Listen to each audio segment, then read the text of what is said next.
भाजपला मुख्यमंत्रीपद जवळपास निश्चित झाल्याची सूत्रांची माहिती।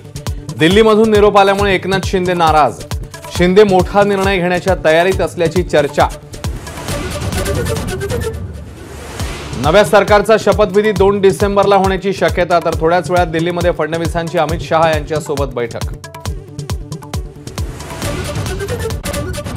मुख्यमंत्रीपद शिंदेंकडेच हवं, शिवसेनेच्या नेत्यांचा जोर।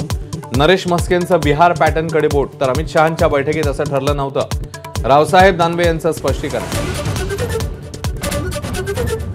कराडच्या प्रीती संगमावर अजित पवार रोहित पवार यांची भेट। थोडक्यात वाचलास, अजितदादांचा रोहित पवारांना मिश्किल टोला। रोहित पवारांनीही दिली कबुली।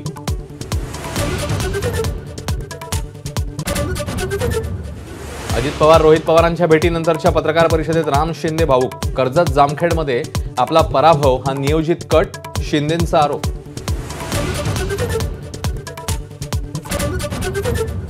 आदित्य ठाकरे शिवसेना ठाकरे पक्षाच्या विधिमंडळ पक्षनेतेपदी। भास्कर जाधव गटनेते तर सुनील प्रभू पुन्हा पक्षाचे प्रतोद। भास्कर जाधव यांची ज्येष्ठता लक्षात घ्यायला हवी होती, उदय सामंत यांचा टोला। मातोश्रीवरील बैठकीत ठाकरे पक्षाच्या नवनिर्वाचित 20 आमदारांकडून प्रतिज्ञापत्र लिहून घेणार। मागील फुटीचा अनुभव पाहता ठाकरे गटाकडून विशेष खबरदारी।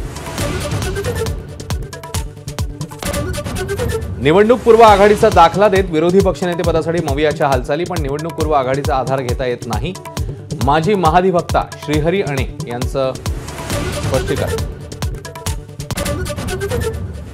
रश्मी शुक्लांची उद्या पुन्हा एकदा पोलीस महासंचालकपदी नियुक्ती होण्याची शक्यता। निवडणूक काळात रश्मी शुक्लांना पदावरून हटवण्यात आलेलं। येत्या जानेवारी किंवा फेब्रुवारी महिन्यामध्ये महानगरपालिका निवडणुकांची शक्यता। शिवसेना आमदार संजय शिरसाट यांची माहिती।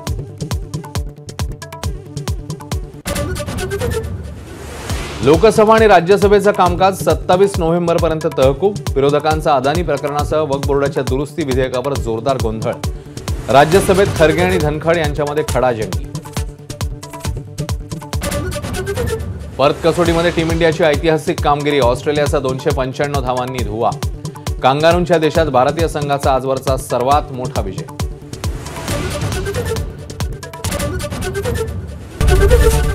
एबीपी माझा, उघडा डोळे बघा नीट।